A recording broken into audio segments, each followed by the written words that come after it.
देश की सुरक्षा अब सिर्फ सीमा पर खड़े जवानों तक सीमित नहीं है। आज असली लड़ाई मोबाइल स्क्रीन और बैंक खातों के बीच भी लड़ी जा रही है। साइबर अपराध एक नई चुनौती बन चुका है, जहां पर ठग हजारों किलोमीटर दूर बैठकर लोगों की जीवन भर की कमाई मिनटों में गायब कर देते हैं।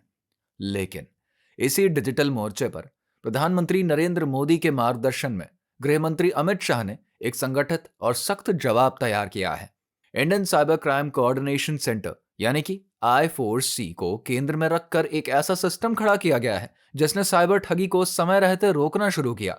दुनिया भर में जहां 2024 में साइबर अपराध से होने वाला नुकसान 33% बढ़ा और 16 अरब डॉलर से अधिक पहुंच गया, वहीं भारत में तस्वीर अलग रही।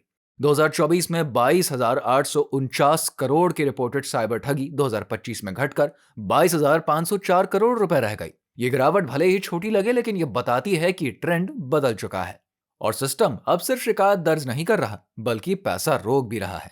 डिजिटल अरेस्ट जैसे मामलों में जहां लोगों को डराकर वीडियो कॉल पर फर्जी एजेंसियों के नाम पर पैसे ऐंठे जाते थे, 2025 में 86% की गिरावट दर्ज हुई और नुकसान में 66% की कमी आ गई। ये बदलाव बड़े स्तर पर डेटा आधारित कार्रवाई और समन्वित ऑपरेशन का परिणाम है। अमित शाह के नेतृत्व में शुरू हुई E0 FIR प्रक्रिया ने भी बड़ा फर्क डाला।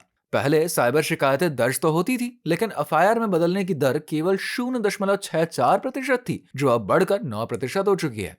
दिल्ली, राजस्थान, मध्य प्रदेश, चंडीगढ़, गोवा और उत्तराखंड में यह व्यवस्था लागू है और शिकायत सीधे कानूनी कार्रवाई में बदल रही है। I4C ने सहयोग प्लेटफॉर्म के जरिए कानून प्रवर्तन एजेंसियों और टेक कंपनियों को जोड़ा, जिससे कि अवैध ऑनलाइन कंटेंट और फ्रॉड नेटवर्क पर तेजी से कार्रवाई संभव हुई। हजारों ऑफशोर बेटिंग और गैम्बलिंग प्लेटफॉर्म्स बंद कराए गए।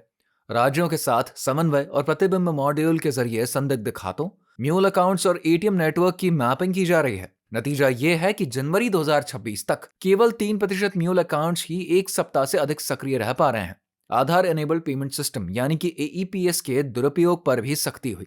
36,000 से ज्यादा डिवाइस ब्लॉक किए गए और कई गिरफ्तारियां भी हुई। सबसे बड़ा बदलाव आया फाइनेंशियल किल चेन सिस्टम से। जैसे ही कोई पीड़ित 1930 हेल्पलाइन पर कॉल करता है, संदिग्ध खातों पर तुरंत होल्ड लगाया जाता है। 60 से ज्यादा बैंक इस सिस्टम से जुड़े हैं और अब तक लगभग 9,500 करोड़ की रकम बचाई जा चुकी है। बेंगलुरु के एक पीड़ित का 2.16 करोड़ इसी सिस्टम की वजह से पूरी तरीके से सुरक्षित वापस मिला। इसके साथ ही जागरूकता अभियान भी बड़े स्तर पर चलाया गया। 40 करोड़ से अधिक SMS, मेट्रो ट्रेन विज्ञापन, डिजिटल प्लेटफॉर्म पर प्रचार, रेडियो और टीवी कैंपेन, ताकि लोग ठगी से पहले सतर्क हो सकें। आज साइबर सुरक्षा राष्ट्रीय सुरक्षा के केंद्र में है। यह सिर्फ तकनीकी सुधार नहीं, बल्कि एक व्यापक राष्ट्रीय सुरक्षा दृष्टि का हिस्सा है।